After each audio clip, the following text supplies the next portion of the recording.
Finalmente estalló la guerra en 1974. La tensión había estado creciendo durante semanas en las fronteras. Como la mayoría de las guerras, comenzó con un solo asesinato, el primero de muchos que desencadenarían un conflicto que duraría 4 largos años y erradicaría por completo a una comunidad del planeta. Pero esta no era una guerra como la conocemos. Era un conflicto entre facciones de una especie completamente diferente: los chimpancés del Parque Nacional de Gombe, en Tanzania. Los chimpancés de la comunidad Kasila, que antes eran uno solo, en 1973 se habían dividido. Los separatistas del sur habían tomado tierras para sí, buscando autonomía y libertad. Eran los Kohama. Sin embargo, este sabor a libertad sería efímero.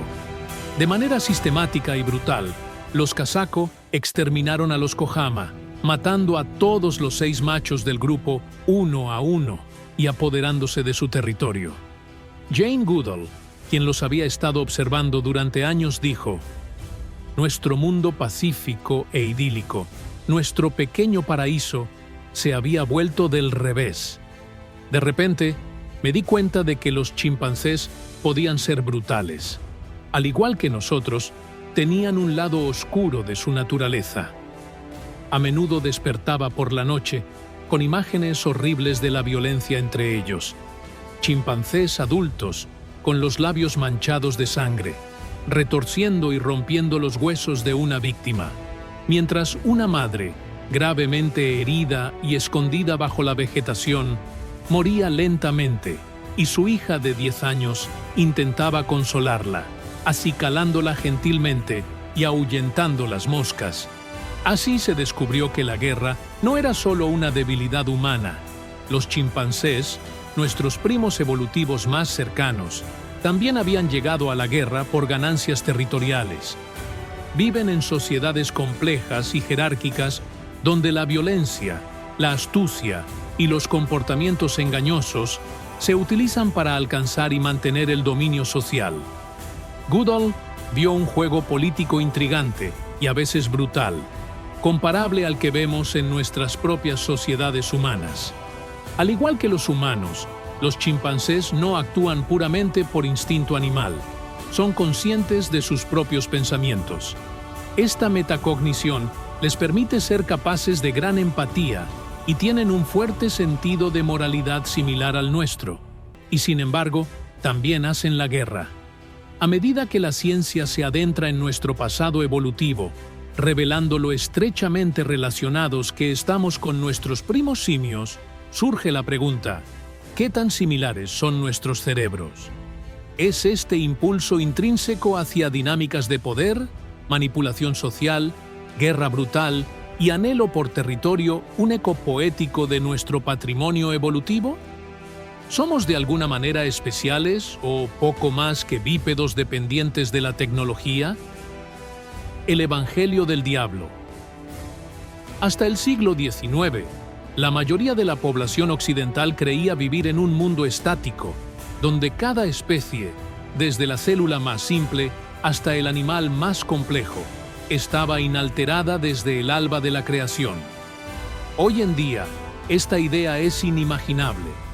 Desde una edad temprana, nos enseñan que vivimos en un planeta dinámico, donde con cada rotación de nuestra Tierra azul y verde, toda la vida está sujeta a una fuerza invisible que impulsa continuamente el cambio, tan inevitable como la gravedad.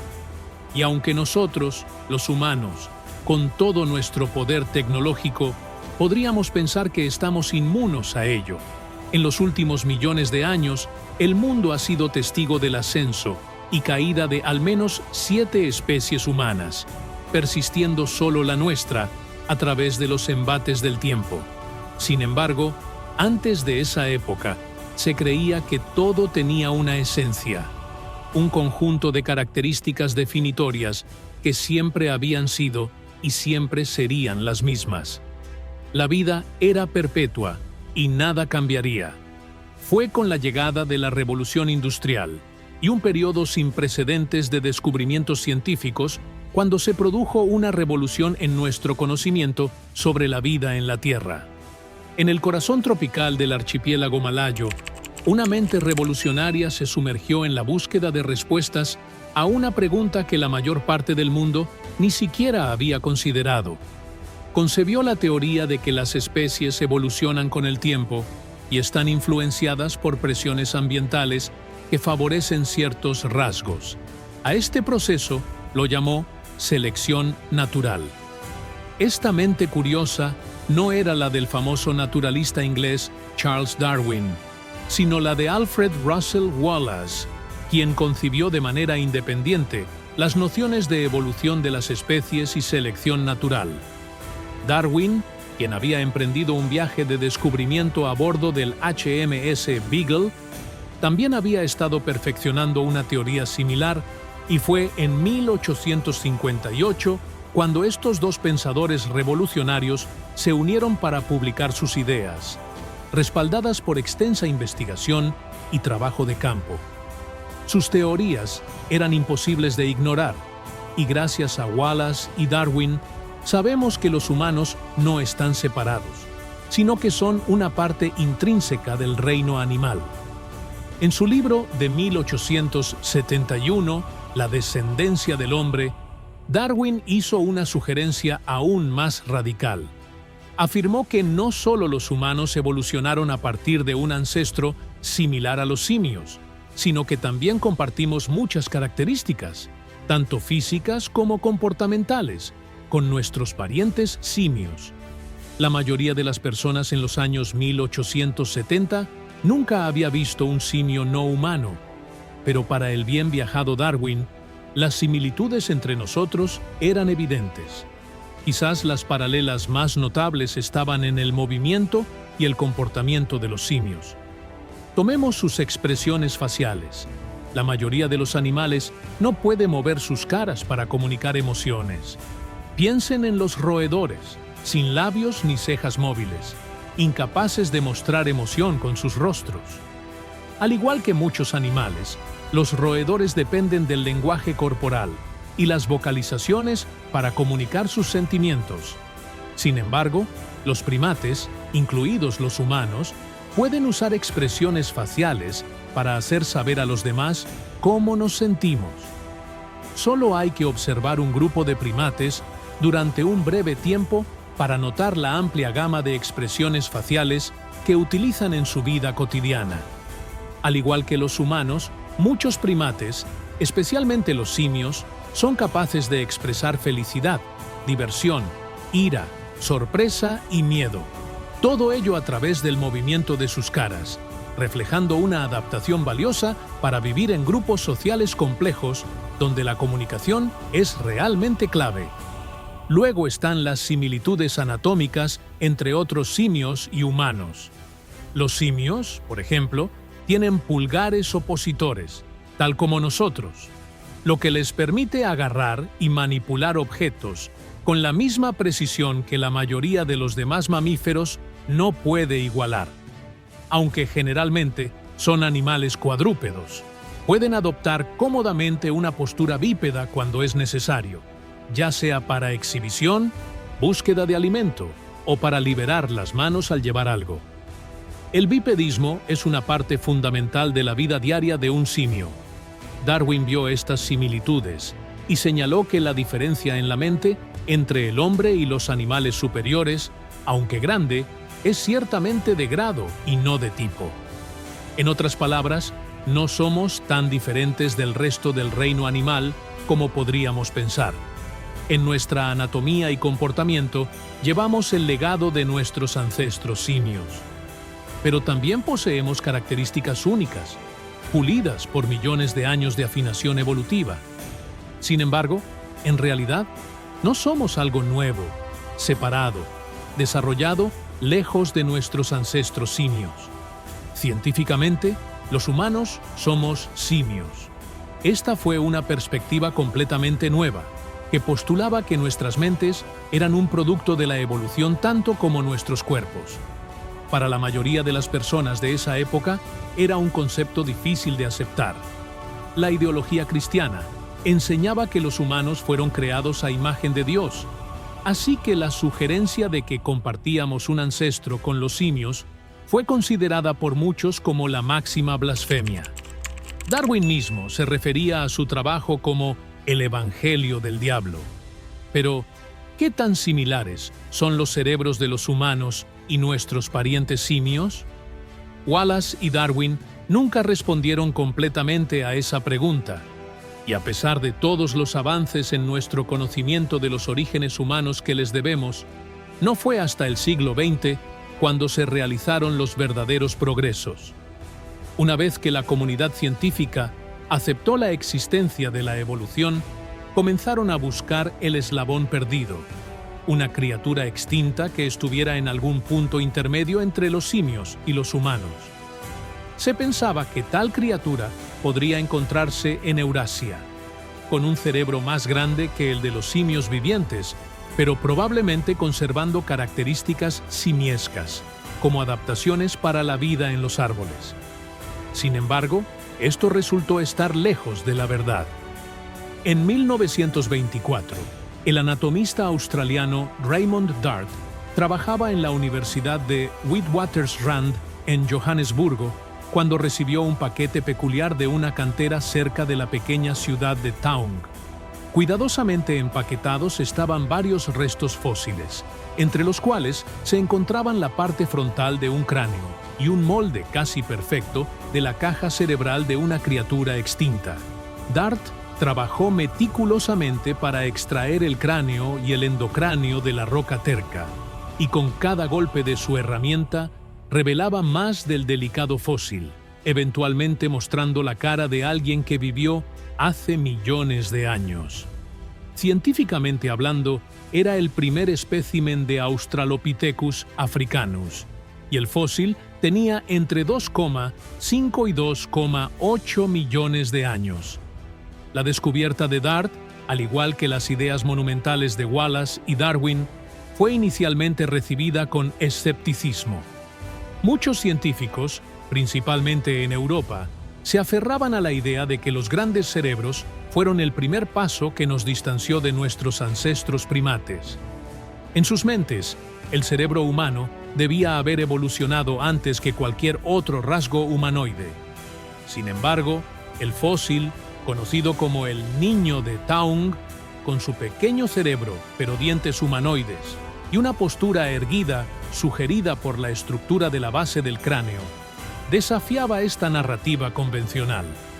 A pesar de estar más cercanamente relacionado con nosotros que cualquier otro simio existente, el cerebro del niño de Taung era más similar al de un chimpancé que al de un humano moderno, aunque mostraba indicios intrigantes de características más derivadas, como precursores de lo que estaba por venir.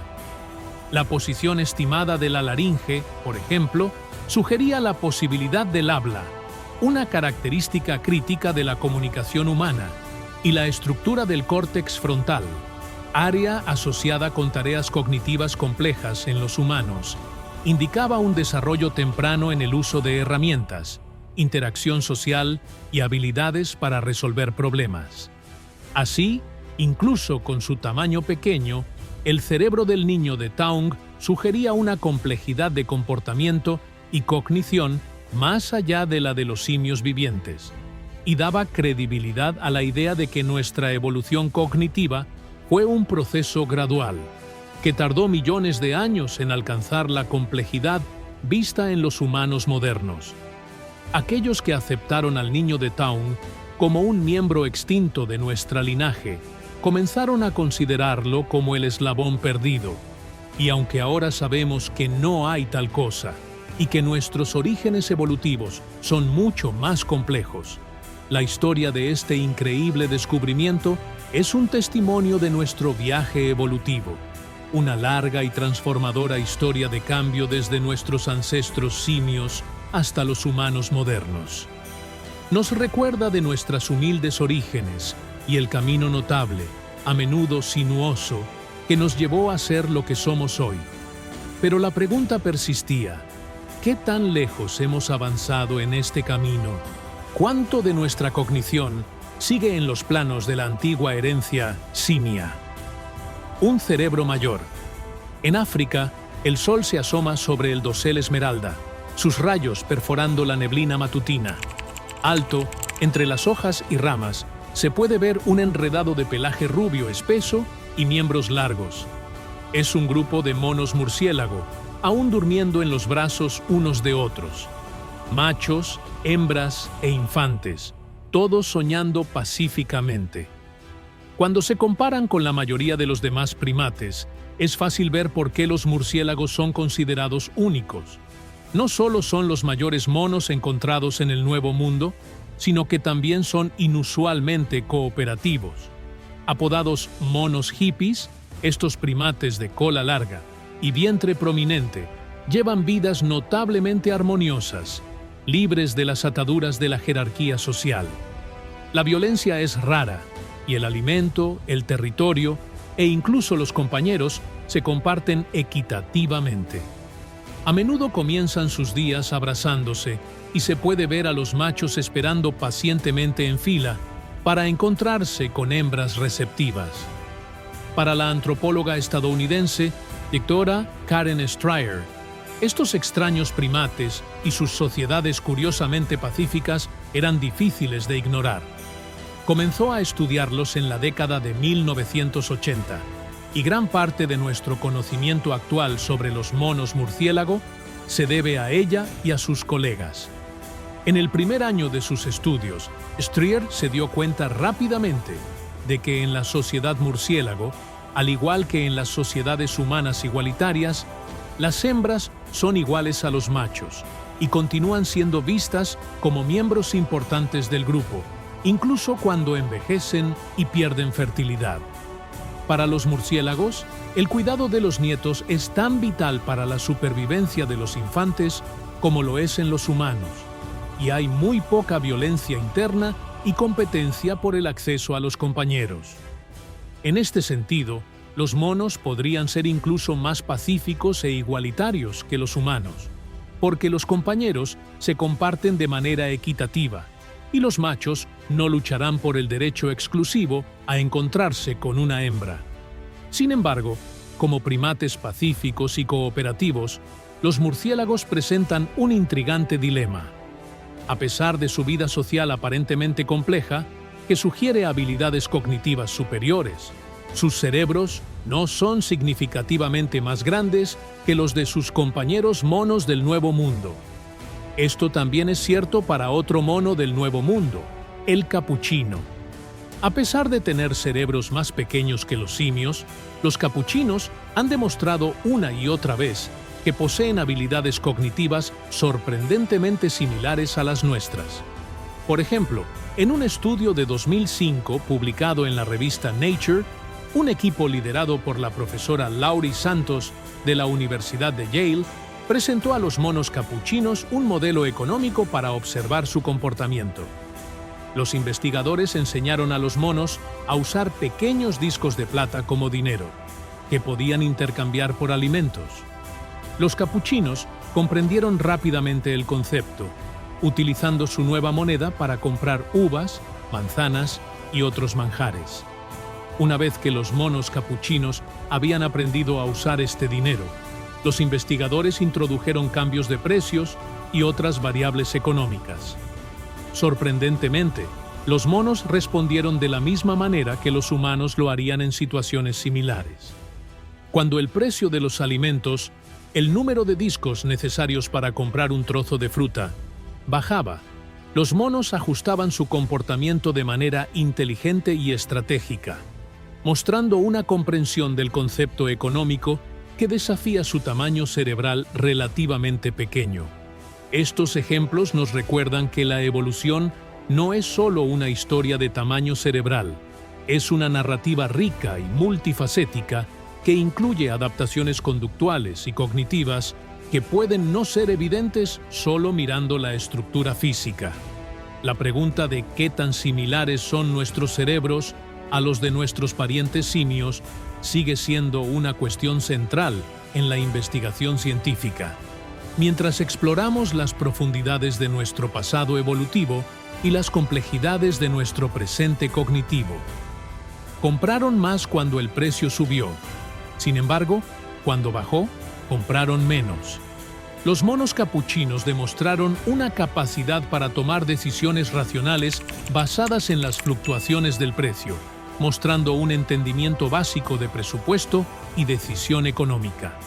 Pero la verdadera sorpresa llegó cuando los investigadores observaron a un macho capuchino comprando una uva a un investigador y luego dársela a una hembra capuchino, quien la comía de inmediato. Este comportamiento se repitió varias veces durante el experimento, llevando a los investigadores a la conclusión impactante de que los capuchinos no solo usaban el dinero para comida, sino también para fines sociales. En la sociedad capuchina, que es muy distinta de la pacífica sociedad de los muriquis, viven en grupos liderados por un macho alfa que decide qué extraños pueden unirse al grupo, dónde buscarán alimento y hasta qué miembros pueden comer antes que los demás. Cuando dos grupos de capuchinos se cruzan, se enfrentan con gritos, lanzamiento de rocas y violencia física. Así, tanto en su forma violenta como en su versión más igualitaria, puede resultar sorprendente ver comportamientos tan humanos en especies que consideramos muy diferentes a nosotros. Sin embargo, es crucial recordar que humanos y monos compartimos un ancestro, pero no estamos en el mismo camino evolutivo. Los primates, incluyendo los monos y los demás simios, no son simples humanos menos evolucionados. No descendemos de monos, ni de chimpancés o gorilas. Los científicos calculan que los ancestros de los monos del Nuevo Mundo, como los muriquis y los capuchinos, se separaron de nuestros propios ancestros hace casi 40 millones de años, mucho antes incluso de que los ancestros de los demás grandes simios comenzaran a divergir de los nuestros, separación que se consolidó definitivamente hace alrededor de 6 millones de años con los ancestros de los chimpancés y bonobos. Pero estos primos evolutivos nos ofrecen una visión de nuestra historia y las posibles capacidades y comportamientos de nuestros ancestros compartidos. A pesar de su relación relativamente distante con nosotros, comparada con la de los demás grandes simios, los cerebros de monos como los muriquis y capuchinos son aún bastante grandes en relación con sus cuerpos. Esta característica, conocida como encefalización, se asocia comúnmente con una alta inteligencia. Cuanto más grande es el cerebro de un animal en comparación con el tamaño de su cuerpo, más complejo e inteligente se considera. Los simios más cercanos a nosotros, en términos de encefalización, nos siguen de cerca en el espectro de la inteligencia. Pero el tamaño no es la única medida de inteligencia en los cerebros de los simios.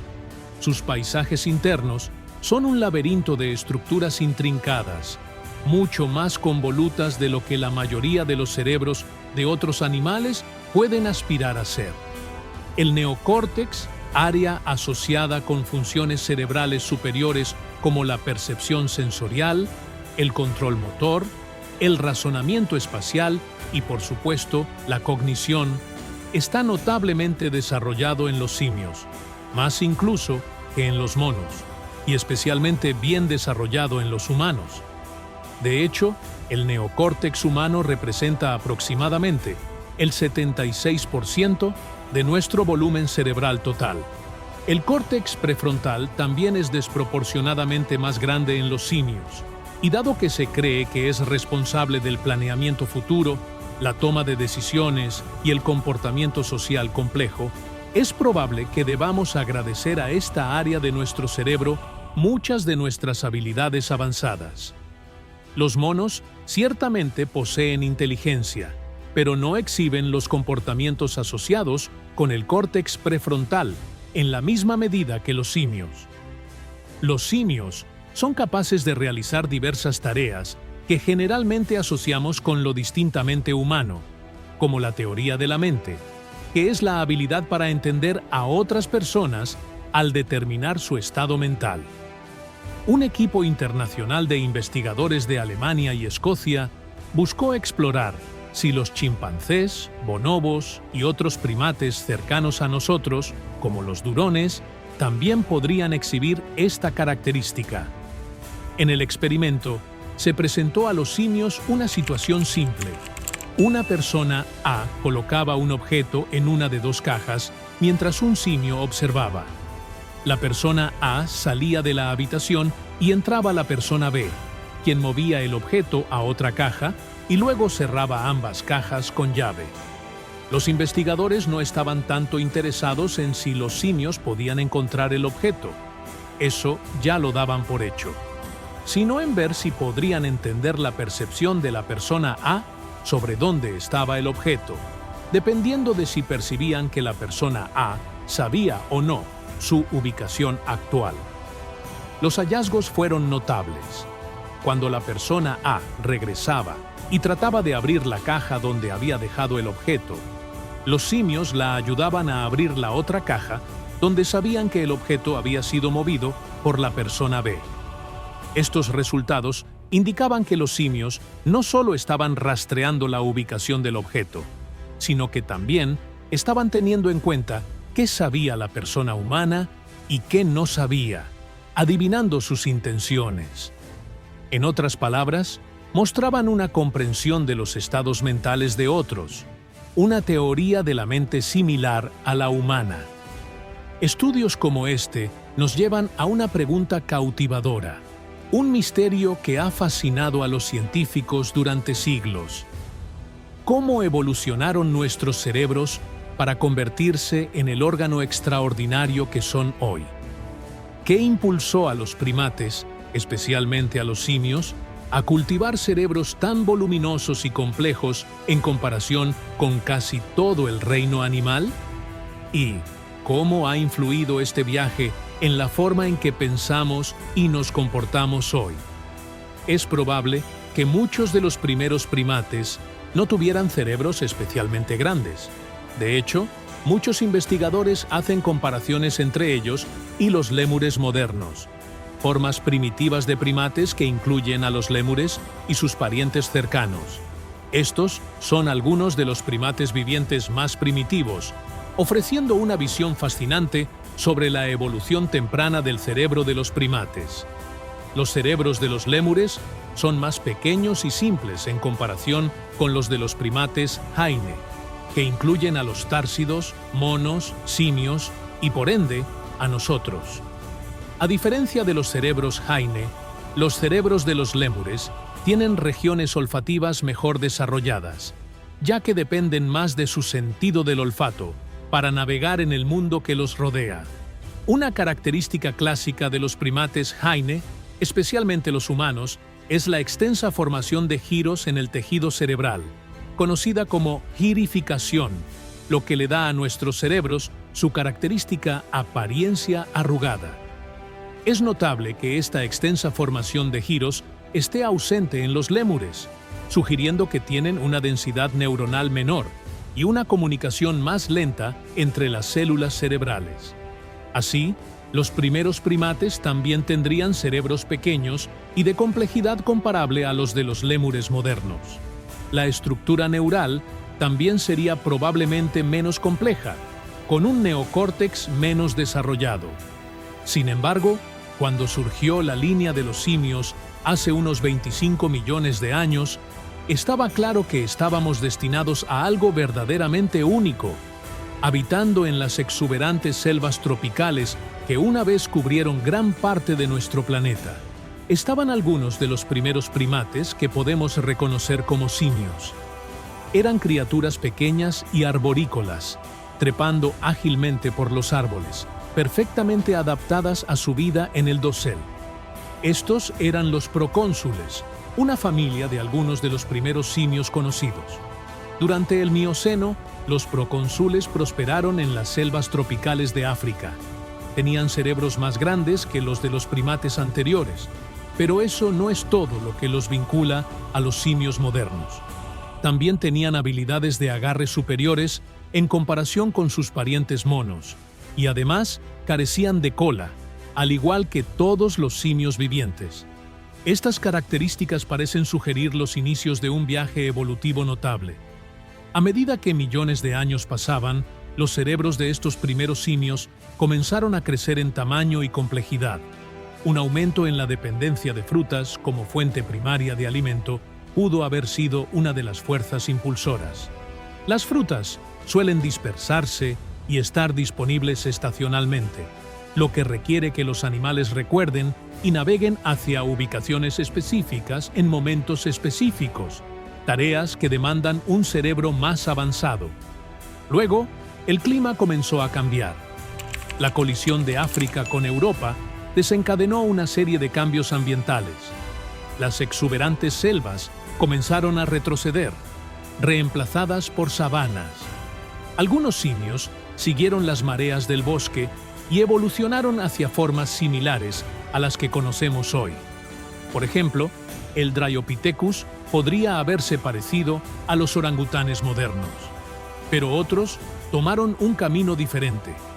Este cambiante entorno preparó el escenario para la evolución de un nuevo tipo de simio, uno capaz de vivir tanto en los bosques disminuyentes como en las nuevas sabanas abiertas. Nuestro ancestro protocónsul tenía una capacidad craneal de solo 167 centímetros cúbicos, mientras que un Australopithecus, habitante de sabanas y bosques, tenía una capacidad craneal de casi el triple. Antes que el Australopithecus, y más cerca de nuestra divergencia con los ancestros de los chimpancés, Sahelanthropus, hace 7 millones de años, ofrece un ejemplo perfecto de la relación entre hábitat y tamaño cerebral. Haciendo su hogar en los hábitats de mosaico de bosque y sabana de Chad, en el cruce entre el norte y el centro de África, Sahelanthropus llevaba una característica única que posiblemente le ofreció una ventaja evolutiva al adaptarse a estos paisajes cambiantes. Cada vertebrado en la Tierra comparte un detalle anatómico crucial: un agujero en el cráneo donde la médula espinal se conecta con el cerebro. En los humanos, el foramen magnum se encuentra en la base del cráneo, posicionado centralmente detrás de nuestras bocas. En contraste, las criaturas cuadrúpedas, incluyendo los simios no humanos, tienen su foramen magnum inclinado hacia la parte trasera del cráneo, alineado con sus columnas vertebrales para una postura más horizontal. Sahelanthropus tenía un foramen magnum similar al de los humanos modernos, posicionado en la base de su cráneo. Este atributo singular sugiere una interpretación revolucionaria. Sahelanthropus probablemente era bípedo. Esta característica ha llevado a especulaciones que sitúan a Sahelanthropus como la especie más temprana en el tronco de nuestra evolución humana. A medida que el bipedalismo se arraigaba en este ancestro, sus manos estaban libres para manipular objetos con mayor destreza, lo que pudo haber preparado el escenario para que los homínidos posteriores evolucionaran hacia el uso de herramientas, una característica que moldearía profundamente el curso del desarrollo de nuestra especie. Manos libres y herramientas permitieron a los homínidos acceder a alimentos ricos en calorías, como carne y médula ósea, esenciales para combustible cerebral. Los humanos han alcanzado el pináculo de la encefalización hasta ahora de cualquier especie en la Tierra, con una capacidad craneal promedio de alrededor de 1.400 centímetros cúbicos. Comparado con la capacidad craneal promedio de nuestros parientes evolutivos más cercanos, los chimpancés, de alrededor de 360 centímetros cúbicos, queda claro que los humanos han experimentado una enorme expansión en el tamaño de nuestros cerebros, lo que probablemente anunció el nacimiento de comportamientos cognitivamente complejos, incluyendo el lenguaje, el pensamiento abstracto y la resolución avanzada de problemas. El viaje del cerebro simio desde el primitivo protocónsul hasta el derivado Homo sapiens ha sido un relato extraordinario de innovación evolutiva, una respuesta a cambios ambientales y comportamientos sociales complejos. Cuando miramos a los ojos de un chimpancé o un bonobo, vemos un reflejo de nosotros mismos, el eco de un viaje que comenzó hace millones de años en los árboles de un mundo antiguo, bajo las mismas presiones antiguas. Pero, ¿cuánto hemos divergido realmente? ¿Qué hemos perdido en estos más de 6 millones de años de separación? ¿Y qué todavía compartimos? Imagina que estás en la sabana africana, caminando lentamente sobre dos piernas. Un chimpancé, cazador hábil, se desplaza por las ramas arriba de ti. Una de sus manos largas y dedos afilados se aferra a una rama para mantener el equilibrio, mientras que en la otra lleva una lanza de madera afilada. Un poco atrás, un pequeño grupo de compañeros lo sigue, en un silencio expectante. Este cazador, separado de los humanos por hasta 8 millones de años de evolución, es un ejemplo fascinante de la inteligencia maquiavélica. La hipótesis sugiere que incluso los actos que parecen altruistas en la sociedad chimpancé pueden ser impulsados por el interés propio y la necesidad de dominio. Este cazador es un joven macho que aprendió la técnica de caza con lanzas de su madre y está ansioso por establecerse dentro del grupo.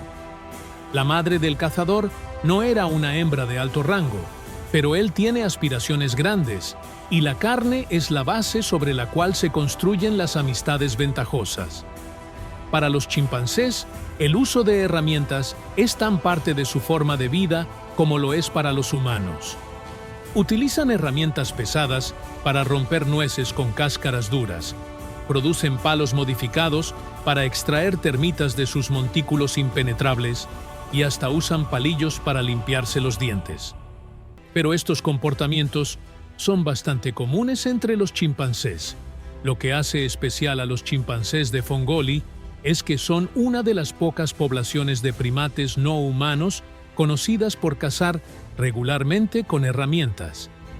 Gracias a los avances en la ciencia, ahora sabemos que los chimpancés y bonobos son nuestros parientes evolutivos más cercanos. Por lo tanto, parece lógico asumir que muchos comportamientos presentes en los humanos también se pueden encontrar en ellos. De hecho, investigaciones pioneras de las últimas 5 décadas han revelado varios aspectos del comportamiento de los simios que antes eran desconocidos. Tomemos el ejemplo de Jane Goodall, quien a través de su estudio de campo a largo plazo de la comunidad chimpancé de Gombe en los años 1960, mostró que nuestros primos simios son capaces de mucho más de lo que una vez les dimos crédito. Goodall llegó a conocer a los chimpancés con los que vivía, incluso les dio nombres y demostró que no solo fabricaban y usaban herramientas, sino que también tenían vidas sociales tan ricas y complejas como las de los humanos más extrovertidos. Formaban amistades leales y duraderas, alianzas políticas y vínculos cercanos con sus familias. Pasaban horas aseándose y tocándose unos a otros y cuidando de aquellos menos afortunados. Además, eran capaces de una comunicación sofisticada, con un denso léxico de gestos y vocalizaciones que apenas estamos comenzando a descifrar. Este fue solo un capítulo en los anales de la sociología chimpancé. Sin embargo, entre el interés y el descubrimiento, Goodall también se encontró con algo más, un espejo escalofriante y conmovedor frente a la naturaleza humana. La Guerra de 4 años entre las comunidades de Casaquela y Cahama, de 1974 a 1978, la dejó atónita frente a una guerra metódica y heladora. La primera víctima fue un macho solitario llamado Godi, quien fue arrojado al suelo y golpeado hasta dejar de moverse por 6 machos de Casaquela. En el tercer ataque, un macho anciano llamado Goliat fue atacado por 5 individuos, uno de los cuales fue observado torciendo su pierna, como intentando desmembrarla. Un joven macho llamado Sniff sobrevivió lo suficiente como para que se pensara que podría escapar o ser aceptado de nuevo por la comunidad victoriosa. pero al final también fue asesinado brutalmente por la banda guerrera. Al final de la contienda, la comunidad Kahama había sido reducida a poco más que un recuerdo sombrío para Goodall, con todos los miembros masculinos de su facción exterminados. Este tipo de observaciones nos llevan a reflexionar sobre la evolución de nuestro cerebro y cómo nos ha moldeado para pensar y comportarnos hoy. La historia es larga y compleja, pero el camino hacia la cognición avanzada parece estar profundamente enraizado en nuestras interacciones sociales y necesidades ambientales. Un viaje que compartimos en cierta medida con nuestros parientes simios, aunque con resultados radicalmente diferentes. La historia de los primates es fascinante y nos ofrece una ventana a nuestro propio pasado evolutivo. Los chimpancés, conocidos por su inteligencia y complejidad social, una vez extinguieron brutalmente a los chimpancés de Kasila, consolidando su dominio sin sufrir daños. Sin embargo, el destino les jugó una ironía. Fueron empujados hacia atrás por la implacable presión de otra comunidad de su misma especie. Este fenómeno no fue aislado. Un estudio de 10 años en Uganda reveló una intrincada red de política primitiva y luchas territoriales entre diferentes bandos de chimpancés. Los investigadores observaron en el denso bosque de los parques nacionales de Enogo y Kibale cómo una facción principalmente masculina de chimpancés orquestaba ataques violentos a facciones vecinas, todo en busca de recursos adicionales y compañeras potenciales. Bajo la dirección de John Mitani, un ecólogo del comportamiento primario de la Universidad de Michigan, se constató cómo los chimpancés conquistadores comenzaron rápidamente a reclamar las tierras que antes pertenecían a las facciones derrotadas. Esta conducta es un testimonio de su impulso casi humano para expandirse a nuevos territorios, sin importar el costo. Al igual que los humanos, el género Pan, al que pertenecen los chimpancés, muestra una cognición avanzada que les proporciona una gama de herramientas. Estas herramientas pueden conducir tanto a la paz como a la guerra. Su empatía y compasión pueden forjar vínculos fuertes que mantienen unida a la comunidad. Pero esos mismos vínculos pueden formar grupos distintos, bandas errantes que asesinan con una coordinación rápida y brutal. Ahora, pasemos a nuestros otros parientes evolutivos cercanos, los bonobos. A diferencia de los grupos dominados por machos de los chimpancés, la estructura social de los bonobos es en gran medida matriarcal. Las hembras forman vínculos y alianzas sólidos, a menudo a través del acicalamiento y el contacto físico.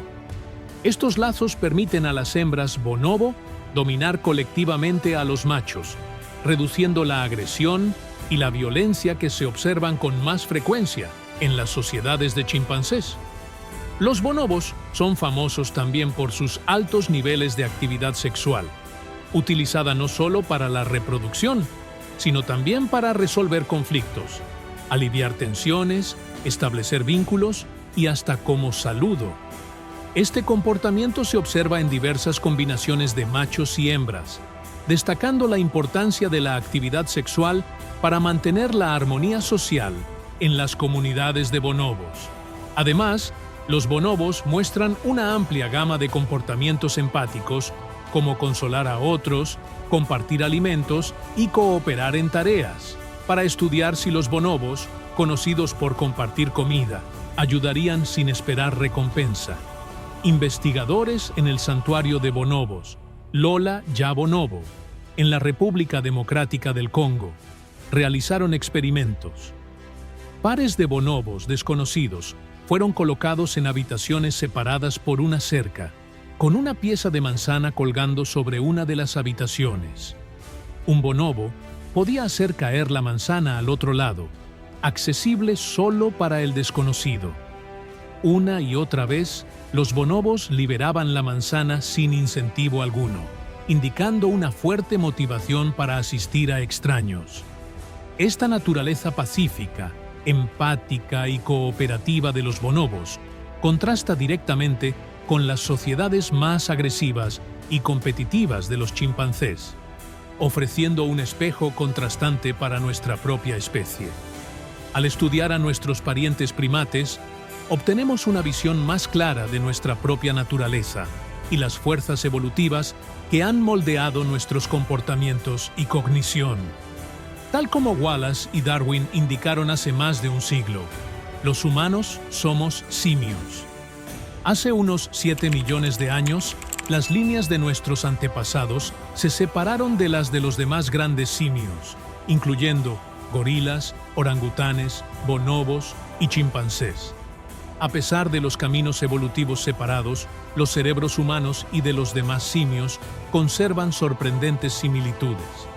Ambos tienen una estructura cerebral similar, con un gran córtex cerebral arrugado, responsable de procesos de pensamiento avanzados como la toma de decisiones, la resolución de problemas y el lenguaje. Este aspecto arrugado es un rasgo compartido, diseñado para albergar más neuronas en un espacio limitado.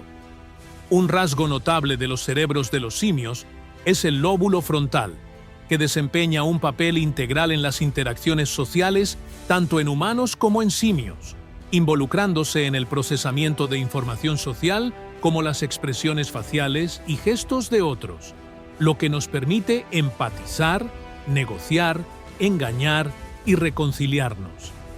Estas complejas conductas sociales son una marca distintiva de las sociedades primates, algo que nos diferencia de otros mamíferos.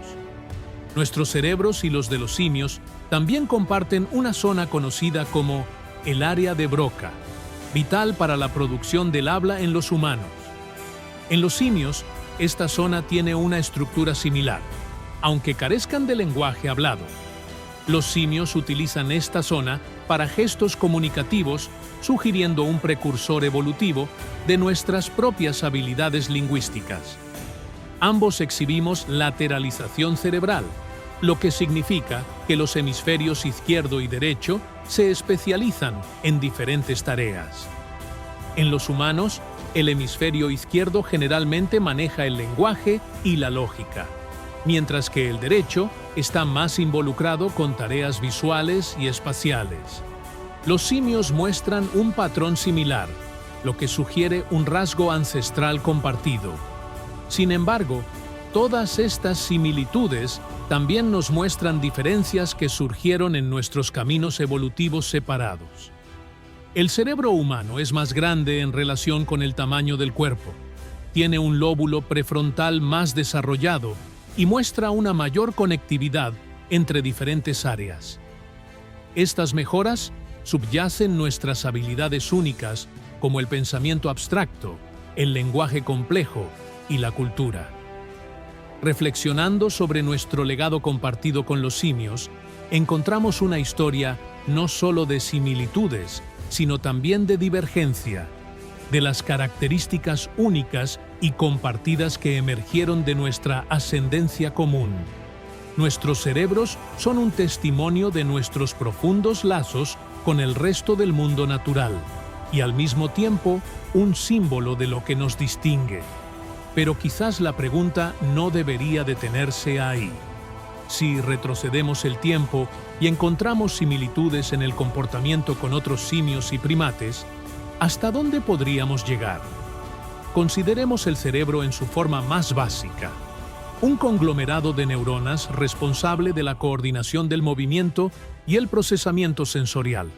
A medida que los animales se volvieron más complejos, se hizo evidente la necesidad de un sistema de control centralizado.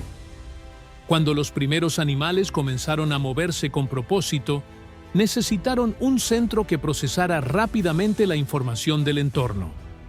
En resumen, la supervivencia en un mundo cada vez más complejo impulsó la evolución de cerebros también más complejos. Sin embargo, no todos los animales tienen cerebro. Criaturas simples como las esponjas y las medusas funcionan sin un cerebro centralizado. La mayoría de los animales, desde los diminutos insectos hasta los megafauna, como las ballenas y los elefantes, dependen de sus cerebros para sobrevivir y prosperar.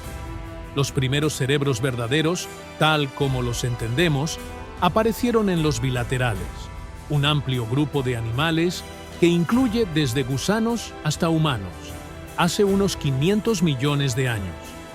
Estos organismos se caracterizaban por su simetría bilateral, lo que implicaba una distinción clara entre arriba y abajo, así como entre frente y atrás. El último ancestro común hipotético de todos los bilaterales, el Erbión, probablemente tenía una simple estructura cerebral, una concentración básica de células nerviosas en una de sus extremidades, que procesaba información del entorno y coordinaba las respuestas del animal. La estructura de este primer cerebro era mucho más simple que incluso los cerebros más simples que vemos hoy. Los cerebros modernos, con sus estructuras complejas y áreas especializadas para diferentes tareas, son el resultado de cientos de millones de años de evolución.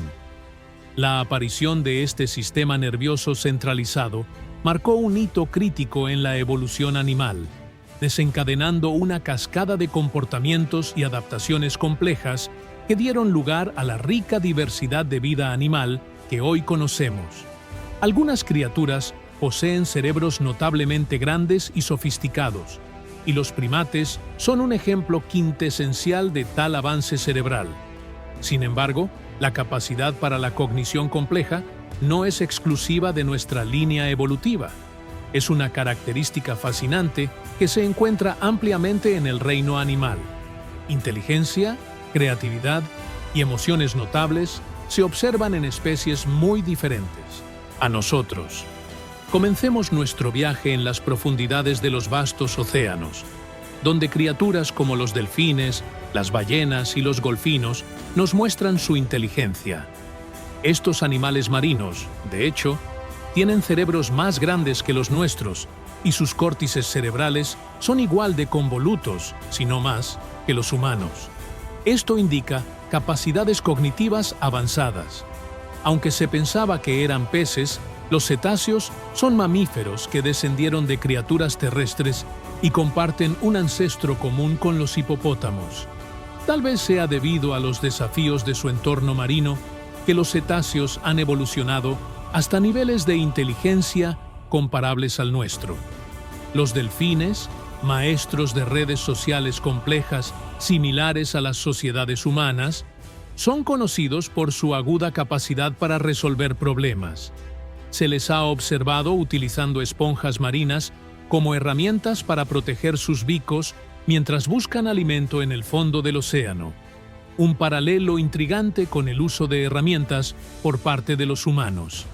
Los delfines, los segundos animales más inteligentes del planeta, incluso demuestran autoconciencia y poseen lo que se conoce como silbatos de firma, que utilizan para referirse unos a otros de manera similar a los nombres humanos.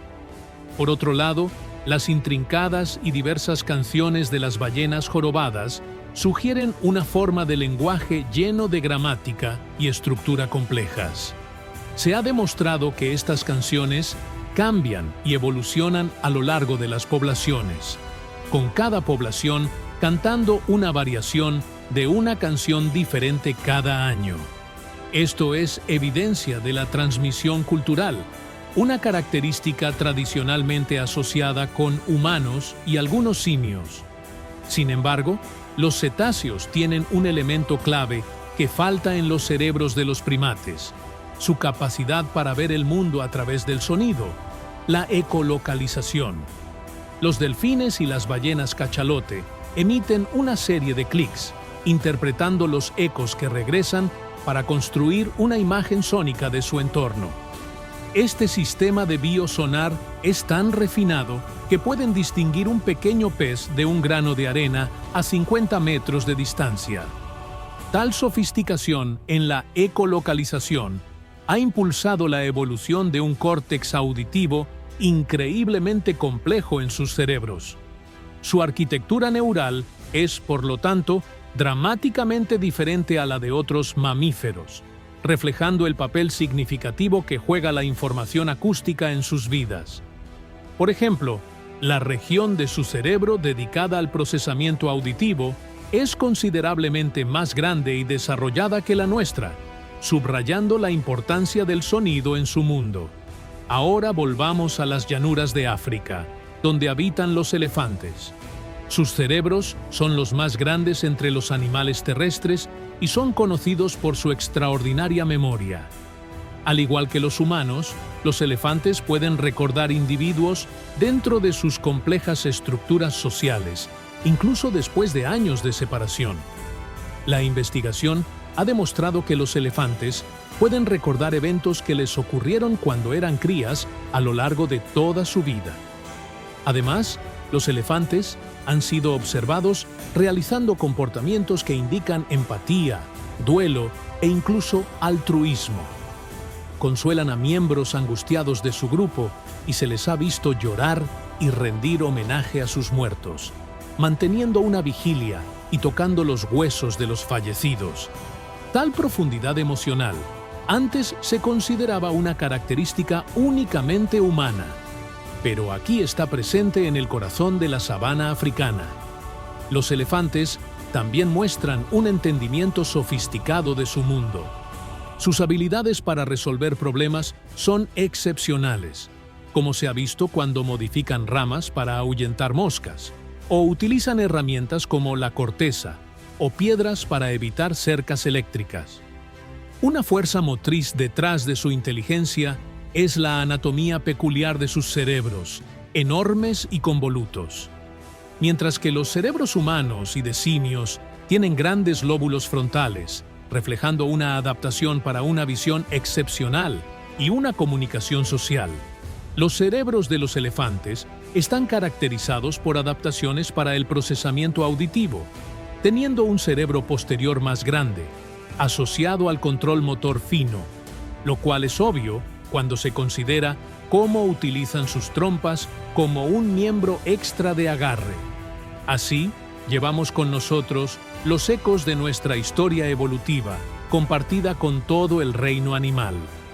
Desde la inteligencia comunitaria de los delfines, hasta las conexiones empáticas dentro de las manadas de elefantes, está claro que no estamos solos en nuestra inteligencia.